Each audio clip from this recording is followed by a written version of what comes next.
Bonjour et bienvenue dans cette nouvelle vidéo tutoriel de BotBlogger. Donc dans cette vidéo, je vais vous expliquer rapidement comment utiliser notre éditeur d'articles. Alors avant toute chose, si vous voulez voir une vidéo plus longue qui vous explique vraiment pas à pas chaque élément pour que vous sachiez tout sur comment fonctionne l'éditeur, je vous invite à regarder la vidéo qui est juste en dessous dans les documentations, qui est la version longue de cette même vidéo.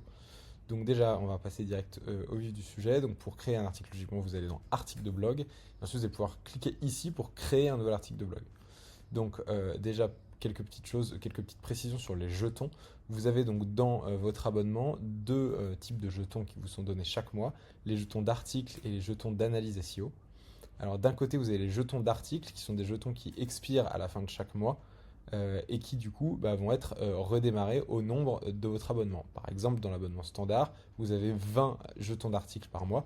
Donc si par exemple à la fin du mois, il vous reste 5 jetons d'articles, le mois prochain, vous redémarrerez avec 20 jetons d'articles et les 5 seront entre guillemets perdus étant donné que c'est un système qui est rebooté à chaque mois.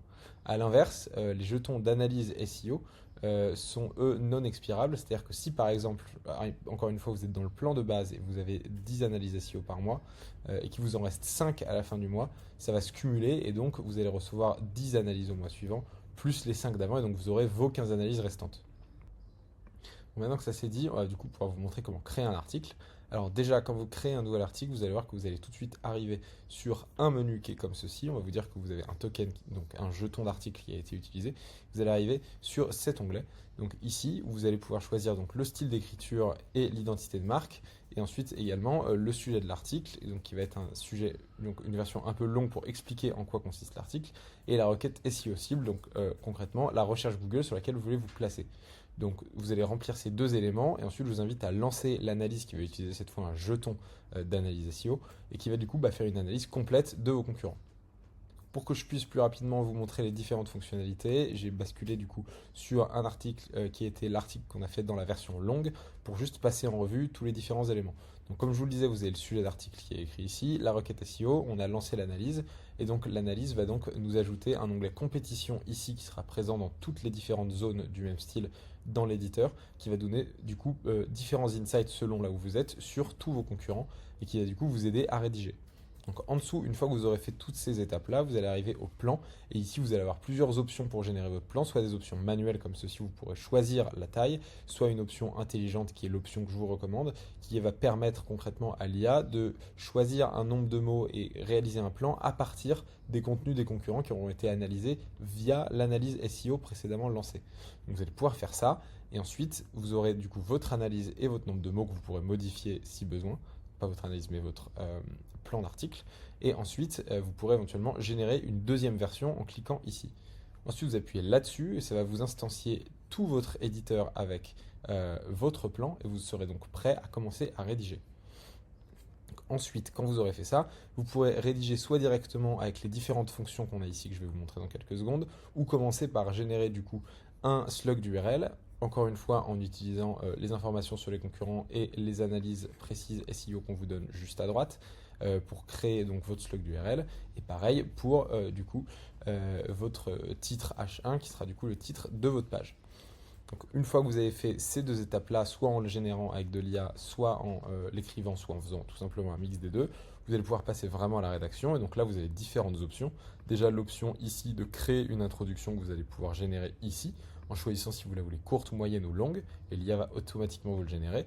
Soit ensuite, une fois que vous avez déjà créé votre introduction, que ce soit à la main ou par IA, vous aurez la possibilité de réécrire et donc de demander à l'IA d'écrire une nouvelle version de cette introduction. Ce sera exactement la même chose pour la conclusion juste ici. La seule petite différence, c'est que vous pouvez ajouter une demande pour créer une transition vers un de vos articles déjà existants et ajouter l'URL pour que l'IA crée automatiquement une conclusion qui va naturellement faire une transition vers un article, par exemple, ce que j'ai demandé ici, vers une transition vers l'article qui parle de rédiger une page produit optimisée SEO. Enfin, vous avez donc les fonctionnalités finalement pour écrire le contenu principal qui est en l'occurrence la génération de parties. Donc on préfère un système de partie par partie ici plutôt que de l'écriture en un coup de tout l'article puisque du coup c'est plus calculé, ça vous permet d'avoir vraiment plus de contrôle sur ce que vous rédigez. Encore une fois, vous faites ceci, vous cliquez sur générer et automatiquement l'éditeur va vous rédiger la partie. Je vais vous montrer rapidement à quoi ça ressemble comme ceci. Vous cliquez ici et ça va simplement vous rédiger la partie comme ceci petit à petit. Vous voyez que là, du coup, ma partie est terminée. Elle a été du coup enrichie avec différents éléments, que ce soit avec du gras, avec des bullet points, etc. Et même parfois des tableaux ou des citations pour du coup que le contenu soit encore plus intéressant et soit vraiment adapté au maximum. Le tout en suivant bien entendu toujours votre style d'écriture et identité de marque que vous avez rempli ici. Donc ensuite, une fois que vous avez fait tout ça, vous pouvez une fois de plus revenir redemander une réécriture d'une seconde version qui va s'afficher dans une plus grosse zone juste ici. Vous pouvez demander ça pour la partie, pour les sous-parties, etc. Et vous avez aussi quelques options en plus.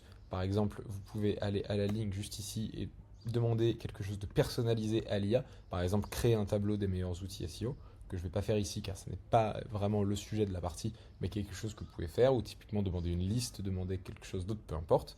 Et ici, vous avez quelques options pour personnaliser encore un peu plus, si vous voulez choisir des modèles d'IA, si vous y connaissez, sinon laissez simplement par défaut.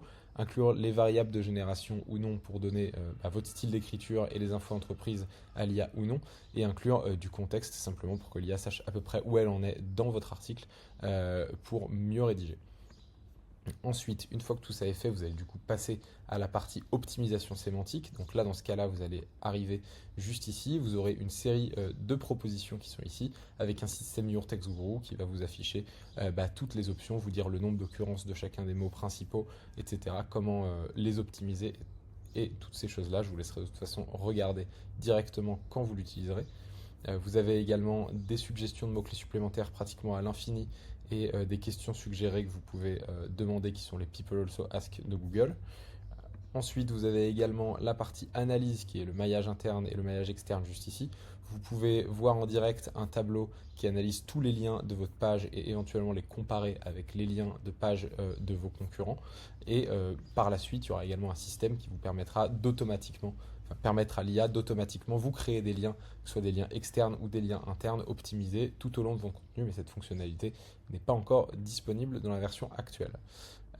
Enfin, vous avez les médias qui eux aussi sont quelque chose qui va arriver, donc la possibilité de générer ou ajouter des images et vidéos depuis votre bibliothèque, par exemple WordPress ou autre, ou même de chercher automatiquement des images sur les principales banques d'images.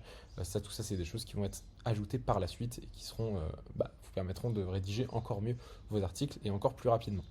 Donc ensuite, une fois que toute la partie optimisation est faite, vous pouvez aller dans la dernière partie qui est du coup la réalisation des métadonnées. Il n'y a pas vraiment d'ordre, mais si vous voulez, je vous conseille de le faire plutôt à la fin, car vous avez une bonne vision de votre article. Ici, c'est la même chose, vous allez avoir juste une vision de vos principaux concurrents et de comment ils apparaissent dans la SERP, avec derrière votre contenu en première ligne pour le comparer et voir un petit peu à quel point il attrape les yeux et il donne envie à l'utilisateur de cliquer. Et ici, vous allez tout simplement, encore une fois, pouvoir générer un métatitre, une métadescription, en l'occurrence plusieurs, que vous allez pouvoir choisir parmi les différentes options. Et ensuite, à droite, vous aurez encore une fois l'analyse de tous ces éléments avec les principaux critères SEO et aussi une analyse de ce que font vos concurrents en même temps que vous pour avoir encore plus de précision sur tout ça. Ensuite, une fois que vous avez fait tout ça, n'oubliez pas tout au long de sauvegarder, étant donné que malheureusement une erreur de connexion ou autre pourrait arriver. Et ensuite, une fois que vous avez fait tout ça, vous pouvez tout simplement cliquer sur exporter.